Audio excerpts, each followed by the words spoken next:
Silence. What's up, everyone? Welcome once again to EDH Study Hall. Here at the Cackling Carnarium, this is your host, Johnny Slivers, and we're continuing our trek through Beta. Beta. I don't know why I'm repeating myself. Anyway, one of these days, I swear to God, one of these days, I am going to remember how to screen share in OBS, or have someone's going to talk me through it. I don't know. One of these days. Today isn't that day. But we're moving on through. We left off on Swords of Plowshares, and we're picking up at Taiga, one of the original dual lands. Red-green is the colors that it brings in. It enters the battlefield untapped. I don't really need to... Basically, if it's a dual land like one of these, you play it. Unless you don't want the deck to go walking away. Then you don't play it for financial reasons. They are pricey, most definitely pricey. Surprised to see, look at that. Well, you know, not as pricey as like an Underground Sea. That's Underground Sea goes for a lot more. 150 on a standard dual land, and revised is pretty okay these days. I think they had been way up, and that was after the we'll get to Underground Sea eventually. That one's still pretty up there, but they all, when there was that big reserve list buyout, I know dual lands did a big spike, I think, across the board, but I think they've kind of settled down. But I'm not an expert on that, so please don't take my word for it. And we're gonna move on to the next one. After Taiga, we have Terror. Terror is an old school removal. This is lesser Doomblade.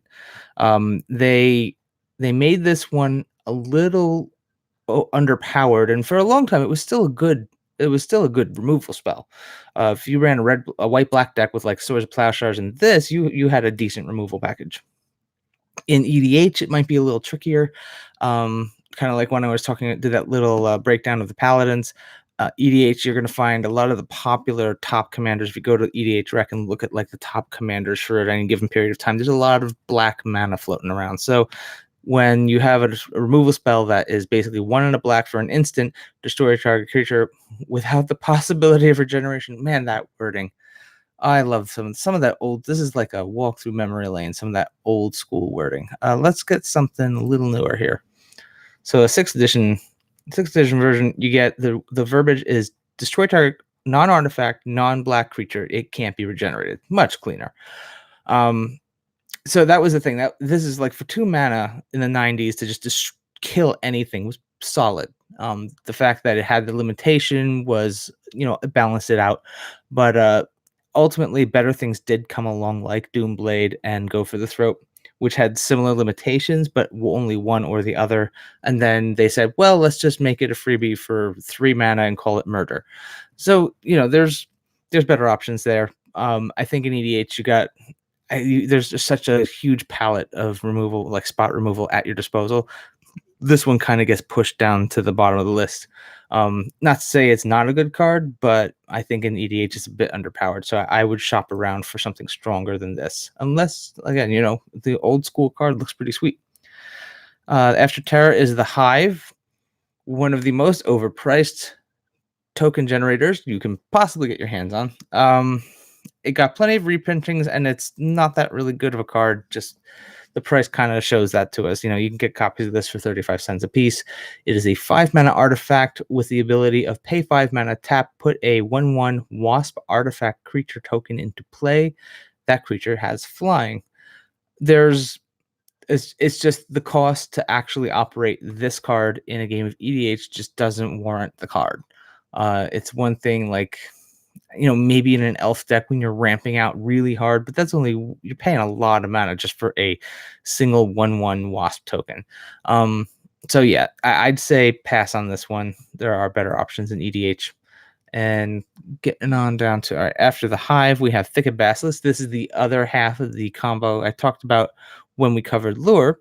So what happens is this card specifically, when you enchant it with Lure, so Thicket Basilisk is is 3 and 2 green for a 2/4 creature, summon Basilisk. If Thicket Basilisk blocks or is blocked by any non-wall creature, destroy that creature at the end of combat. And the most important thing about the wording on this card was that it didn't have to do damage. It just needed to be blocked. It just had to block.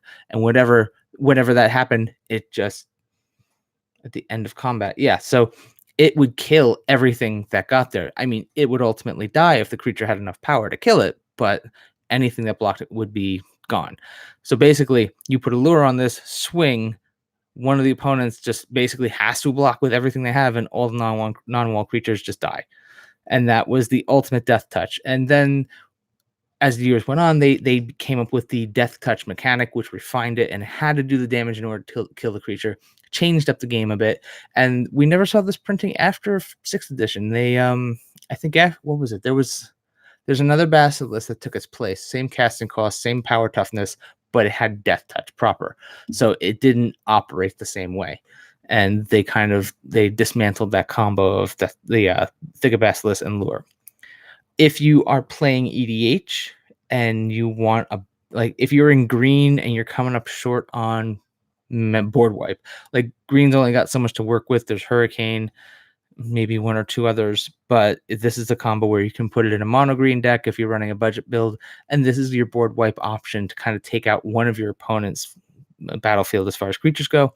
So it's kind of this backup plan. It's slow ultimately, so you're not playing this in a competitive brew, but this is definitely something to consider if you want that extra like mass board wipe option and you're in colors that don't give you too many options. All right, after Taiga basilisk, we have Thought Lace. Once again, every lace, all the laces, set them on fire. Just don't. This one, what does this do? It's an instant for 1 blue, and change the color of one card either being played, blah blah blah, to blue. Okay, so nope, they never made it past 4th edition for a reason. Do not play this card. Do not collect this card. Do not let your friends play the card or collect the card. Just don't. It's bad times. So after Thought Lace is Throne of Bone. Throne of Bone. Now there's this is the fifth one of the other. There's a series of 5 of them in the big core set. They all kind of do this, like Iron Star and other things. So it's an artifact for 1. You pay 1. Any black spell cast by any player gives you 1 life. So yeah, I think they clean that up a bit. Pay 1, gain 1 life. Uses ability only when a black spell is successfully cast, and only once for each time the spell is cast. So there are better options to do this more efficiently, where you don't have to pay mana for whenever that happens. The same thing with the other 4 colors. It's an old version. If you don't have one of the better versions, you can use this as a filler. But even then, I'd say get something that gives you a little more aggressive, proactive movement on the board state. After Throne of Bone, we have Timberwolves with banding. All right, Timberwolves is Summon Wolves. It's a 1 green mana for a 1/1, and it has banding. And we talked about banding in the first episode, I think, first or second episode with Ben Alishiro. And banding is just kind of one of these weird abilities where the player who has creatures with banding gets to have decide where damage is being delivered, both for their creatures and for the opponent's creatures. So you control the combat state. If your opponent has no creatures with banding, and let's say Timberwolves is banned up with another non-banding creature and they're attacking together, you get to decide where all the damage goes from your opponent's creatures. So if they block with something, you can say Timberwolves takes it all, your main creature survives, and you take out a threat. It's just it's kind of funky, but again, that was a really unintuitive, difficult mechanic for people to really truly understand. There's some neat ways to use it, but it's just they let it go after a couple of years, early on, just because it was such a cumbersome kind of ability. So unless the banding is creating an advantage in some way, and we'll get to that in Fallen Empires. There's one particular one that does create a good advantage for the creatures that are banding with it. It's just kind of weird and confusing, and it will probably just add time to a game and make things more cumbersome than they need to be. After Timberwolves, we have that's right, we get to the good stuff today. Okay, I'm gonna go ahead and let's go check our ban list, because we're getting into some power, and I want to make sure it is actually playable in EDH.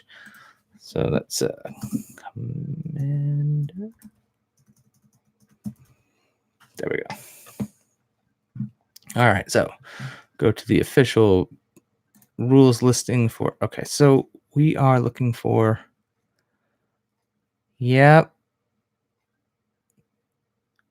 Okay, so I think two of these cards are going to be so Time Twister.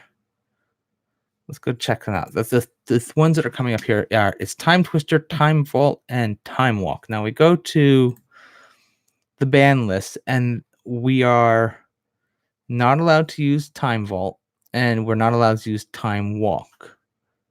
So that's but Time Twister is still fair game. Okay. All right.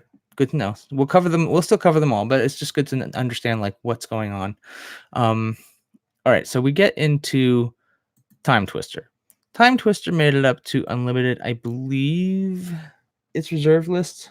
I'm pretty sure. And we did get kind of a functional reprint of this card in, I think it was Modern Horizons. There was a way if it was in your graveyard, you can pay it for basically Time Twister's cost, and it does the exact same thing Time Twister does.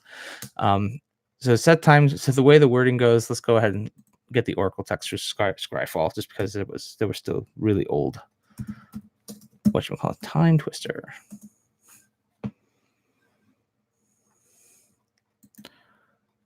All right, Oracle text on Time Twister. So for a sorcery, 2 and a blue, each player shuffles their hand and graveyard into their library, then draws 7 cards.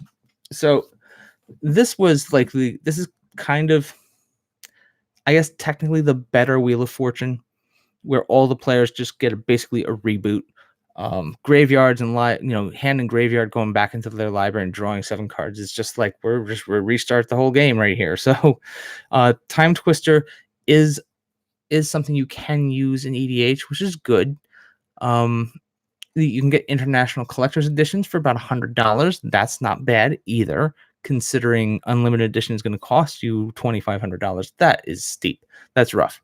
And when you're paying that kind of money for a card, that's when you just have to ask yourself the question, is it worth it to keep in an EDH deck? Is that a risk you want to take?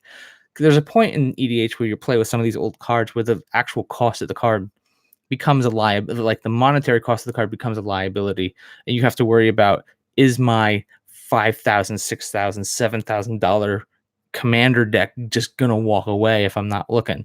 And that's just like, that's rough. That's left to have that like nagging on you when you go to an LGS. That's just kind of a big risk, and unless you really know the people you're playing with, know the store you're taking it to, if you're doing a high-end item like something like Time Twister, I advise caution. Just make sure you know who you're dealing with. Make sure you're you're practicing good security for yourself and maintaining kind of like keeping everything in check. It's a great card. Time Twister is just a slam dunk of a card, and so is the new version that we got in Modern Horizons. I'm blanking on the exact name of it, but this is an awesome card. It's basically a one-off, and that's how that goes.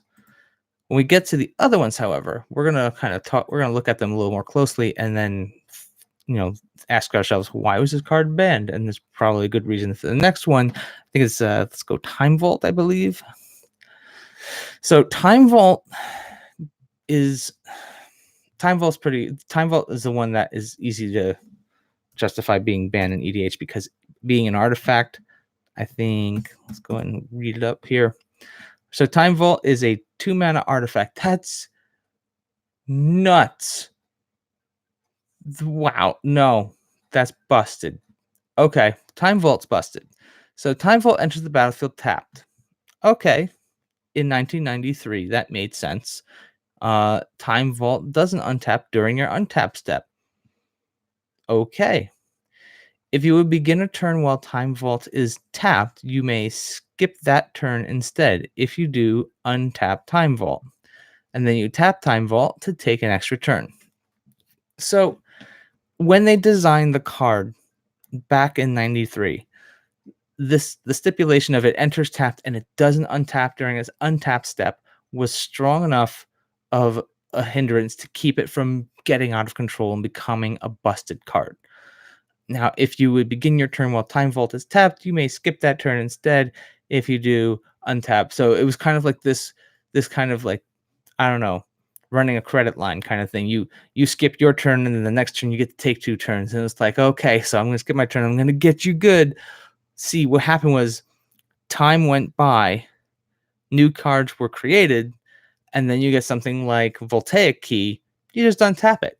There's so many ways to untap artifacts. Just untap them. And as soon as you get something like a Voltaic Key, then you've got your infinite turns. Just that's it. You just get your infinite turns. The game's over. And this is a 2 mana artifact. That's insane. That's just insane. It's oh my god, it's bananas. So, this is that there's a good reason why this is banned in EDH, because you go tutor ham crazy, get this into play, get your Voltaic Key into play, and then that's it. You're done. And that's why it's banned. And for good reason. I am on board with that decision. Now we go to the next one here. After Time Vault, we have. Check my time. I guess we'll probably wrap up on Time Walk. It'll be a shorter episode than before. So Time Walk made it to unlimited. I believe it is also a power card. Time Walk is 1 in a blue for a sorcery. Take an extra turn after this one. That 2 is busted. For the very very fact that it only costs 2 mana, and basically I don't think it's quite as broken as something like Time Vault. I don't know. Maybe you can get some infinite loops or get it pulled out of the graveyard and reuse it over and over. There might be some tools for doing that. I don't know what that combo would be, but being so efficient on taking an extra turn, there's lots of different ways to take extra turns, and there's definitely they're always going to cost you more. And even some of those are still kind of busted too. Time Walk is the original hella busted, and that's what happened. It was just overpowered. Just the value is too strong for it to be played in EDH. And there it is. I think, where are we going to pick up next time? Let's take a quick peek here. Time Walk, yeah. Yep, we'll wrap it up there. So there it is. A shorter episode for the study hall. Hope you enjoyed it. If you have any questions, drop a comment in the section below the video. Like, subscribe, stuff like that. And also, you can find me on Twitter at Johnny Slivers, and that's where you can find me. So yeah, till next time. Hope you're having a great day. May your top decks be epic.